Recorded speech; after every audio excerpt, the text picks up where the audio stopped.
ನಮಸ್ಕಾರ ವೀಕ್ಷಕರೇ. ನಾನು ಡಾಕ್ಟರ್ ಗುರುಪ್ರಸಾದ್ ಅಂತ.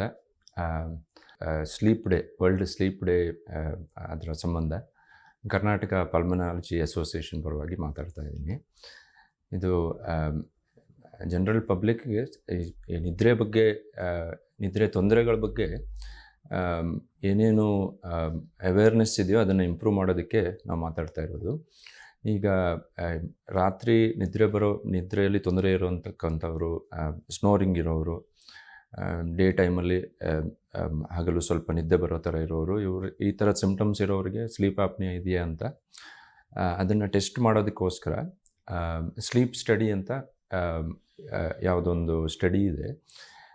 ಇದರಲ್ಲಿ ನಮಗೆ ಡಯಾಗ್ನೋಸಿಸ್ ಅನ್ನೋದು ಗೊತ್ತಾಗುತ್ತೆ, ಯಾವ ಥರದ ಕಾಯಿಲೆ ಇದೆ. ಈಗ ನಿದ್ರೆಯ ಸಂಬಂಧ ಕಾಯಿಲೆಗಳಲ್ಲೂ ಬೇರೆ ಬೇರೆ ಥರ ಇರುತ್ತೆ.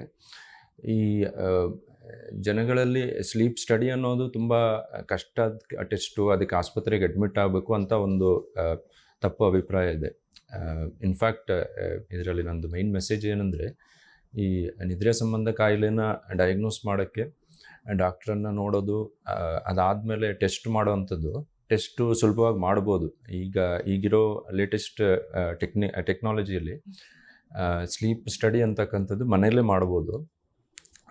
ಮಾಡ್ಬೋದಂತೆ. ನಿಮ್ಮ ಮನೆಗೇ ಟೆಕ್ನಿಷಿಯನ್ ಅವ್ರು ಬಂದು ಒಂದು ಬೆಲ್ಟ್ ಥರ ಇರುತ್ತೆ, ಚೆಸ್ಟ್ ಸುತ್ತ ಹಾಕುವಂಥದ್ದು. ಆಮೇಲೆ ಸ್ವಲ್ಪ ವೆರಿ ಸ್ಮಾಲ್ ಎಕ್ವಿಪ್ಮೆಂಟ್ಸ್ ಇರುತ್ತೆ, ಜಾಸ್ತಿ ಎಕ್ವಿಪ್ಮೆಂಟ್ ಇರಲ್ಲ. ಆ ಎಕ್ವಿಪ್ಮೆಂಟ್ಗಳಲ್ಲೇ ಹಾಕಿ ರಾತ್ರಿ ನೀವು ಮಲಗಿದಾಗ ಅದರಲ್ಲೇ ಆ ಒಂದೇ ಒಂದು ಟೆಸ್ಟಲ್ಲಿ, ಒಂದು ರಾತ್ರಿ ಟೆಸ್ಟಲ್ಲಿ ರಾತ್ರಿ ಏನೇನಾಗುತ್ತೆ ಅಂತ ಗೊತ್ತಾಗುತ್ತೆ. ಫಾರ್ ಎಕ್ಸಾಂಪಲ್, ಹಾರ್ಟ್ ರೇಟ್ ಜಾಸ್ತಿ ಆಗುತ್ತೋ, ಅಥವಾ ಉಸಿರಾಟದ್ದು ಏರಿಳಿತ, ಮೇನ್ಲಿ ಉಸಿರಾಟ ಏನಾದರೂ ನಿಲ್ಲುತ್ತಾ, ಒಂದು ಸ್ವಲ್ಪ ಹೊತ್ತು ಲಂಗ್ ಟ್ಯೂಬ್ಸ್ ಬ್ಲಾಕ್ ಆದಾಗ ಉಸಿರಾಟ 1-2 ಸೆಕೆಂಡ್ ತನಕ ನಿಲ್ಲುತ್ತಾ, ಎಷ್ಟು ಸಲ ನಿಲ್ಲುತ್ತೆ, ಅದು ಎಷ್ಟು ಫ್ರೀಕ್ವೆಂಟಾಗಿ ಆಗುತ್ತೆ, ಇದನ್ನೆಲ್ಲ ಒಂದೇ ಒಂದು ರಾತ್ರಿ ಸ್ಟಡಿಯಲ್ಲಿ ಗೊತ್ತಾಗುತ್ತೆ. ಅದಕ್ಕೋಸ್ಕರ ಆಸ್ಪತ್ರೆಗೆ ಅಡ್ಮಿಟ್ ಆಗೋ ನೆಸೆಸಿಟಿ ಬರಲ್ಲ. ಸೊ ಸುಲಭವಾಗಿ ಮನೆಯಲ್ಲೇ ಮಾಡುವಂಥ ಟೆಸ್ಟು. ಈ ಟೆಸ್ಟ್ ಮಾಡಿ ನಮಗೆ ಸ್ಲೀಪ್ ಆಪ್ನಿಯಾ ಅನ್ನೋ ಕಾಯಿಲೆ ಇದೆಯಾ, ಉಸಿರಾಟ ನಿಲ್ಲುವಂತಕ್ಕಂಥ ಕಾಯಿಲೆ ಇದೆಯಾ, ಬ್ಲಾಕೇಜ್ ಆಗುತ್ತೆ ಟ್ಯೂಬ್ಸ್ ಇದ್ದು ಆ ಕಾಯಿಲೆ ಇದೆಯಾ, ಅಥವಾ ಬೇರೆ ಕಾಯಿಲೆ ಇದೆಯಾ ಗೊತ್ತಾಗುತ್ತೆ.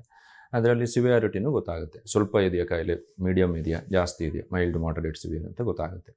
ಸೊ ಈ ಟೆಸ್ಟನ್ನು ಡಾಕ್ಟ್ರ್ ಅಡ್ವೈಸ್ ಮಾಡಿ ನೀವು ಮಾಡಿಸ್ಕೊಂಡ್ರೆ ಸ್ಲೀಪ್ ಸಂಬಂಧ, ನಿದ್ರೆ ಸಂಬಂಧ ಏನು ತೊಂದರೆ ಇದೆ ಅಂತ ಗೊತ್ತಾಗುತ್ತೆ. ಅದರಲ್ಲಿ ಮುಂದೆ ಟ್ರೀಟ್ಮೆಂಟ್ ಮಾಡತಕ್ಕಂಥದ್ದು, ಬ್ರಾಡ್ಲಿ ಸ್ಪೀಕಿಂಗು, ವೆಯ್ಟ್ ಲಾಸ್ ಇರಲಿ, ತೂಕ ಕಂಟ್ರೋಲ್ ಮಾಡೋದಿರಲಿ, ಅಥವಾ CPAP ಅನ್ನೋಂತಕ್ಕಂಥ ಮೆಷಿನ್ ಯೂಸ್ ಮಾಡೋದಿರಲಿ ನೈಟಲ್ಲಿ, ಯಾವುದು ಅಂತ ಡಿಸೈಡ್ ಮಾಡ್ಬೋದು. ಸೊ ಇದು ನಿಮಗೆ ಸ್ಲೀಪ್ ಸ್ಟಡಿ ಬಗ್ಗೆ ಜನಗಳಿಗೆ ತಿಳಿಲಿ ಅನ್ನೋದಕ್ಕೋಸ್ಕರ ಹೇಳ್ತಾ ಇರೋದು. ನಮಸ್ತೆ.